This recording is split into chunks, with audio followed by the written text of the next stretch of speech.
Inspire with Nendrix, the foundation. Malakasa boy, this is my residence.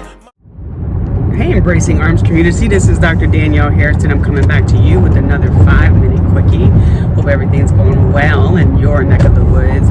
I was looking at a YouTube video, or it must have been like a Facebook post or something, and a young lady was really upset because she was flying and the passenger in front of her was trying to recline their seat a little bit for the flight. Don't know the context of like where they were flying, how long they were flying, you know, or anything. I didn't even see the name of the airline. I just saw this quick clip of a young lady really like putting her hands up against the seat in front of her to prevent the passenger from leaning back in the seat.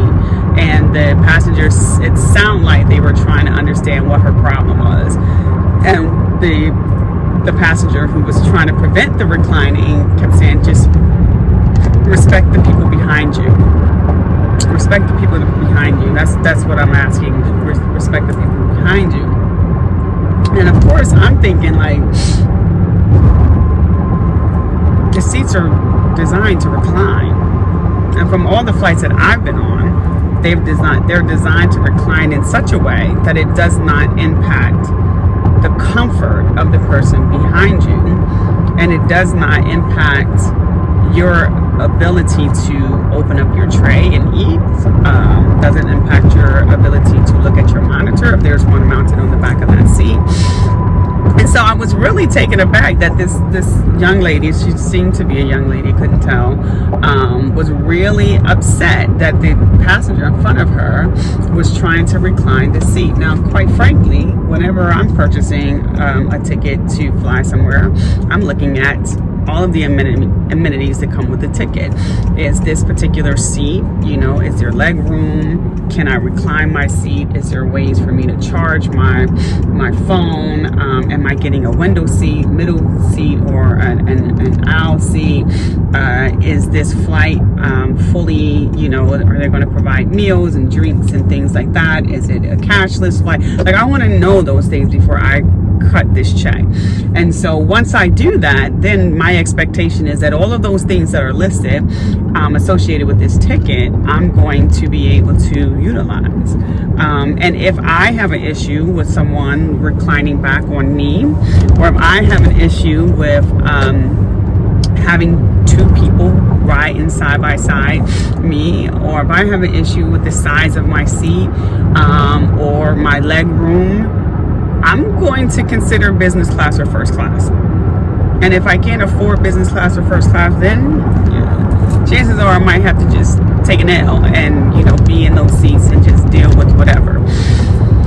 And so I have never been on a flight where this seat will recline so far back that it will completely destroy your flight experience. But when I posted that and kind of was like, what's the problem? Like, if I spend my money on my seat, I'm going to recline my seat. It's not going to impact you. But several people had responded that they've been on flights where the seats literally lay back and would be almost in their lap. I find that bizarre, and I find that to be problematic for the airline. Like, that's a flaw in the airline, that they would have seats to do anything like that. So anyway, here's my thing. This is my 5-minute quickie for you. If you are flying domestic or international, and you know, 1-hour flight, 6-hour flight, 15-hour flight, and you know pretty much what these seats are like you're running the risk of being uncomfortable if that's the case. If there are flights that you are aware of that people are literally able to lay flat on your lap, and you know this when you're buying your basic economy seat, then you're running that risk. And yes, you know, the question would be, or the challenge would be, the person in front of them should be respectful. But no one owes you respect. They don't know you. They don't care. They purchased their ticket. exactly the way you purchased your ticket. So if they want to recline back, they should have the option. The other thing was that people were saying, well, yeah, they may not care about who you are behind them and want to use the ticket in the fullest capacity, but the airline stewardess will come through the cabin and make the passenger sit their seat back up because of that reason.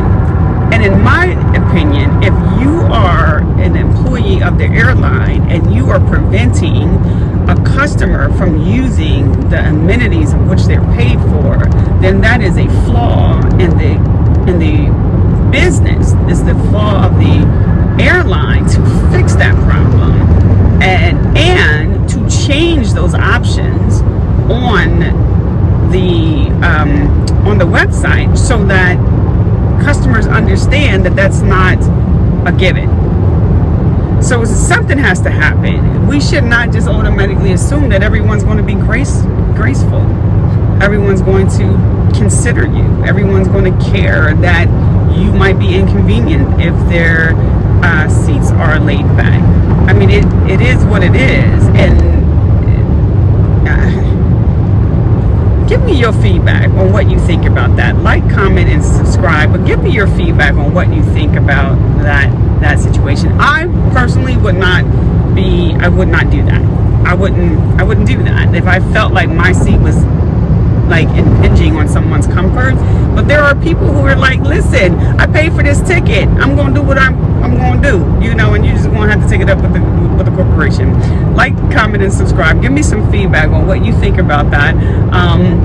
Go out in the community and embrace someone, and remember to continue to live your absolute best life. We're chillin', having our fun. Come spend the weekend with us in our house. Our house. We're chillin', having our fun. Come spend the weekend with us in our house.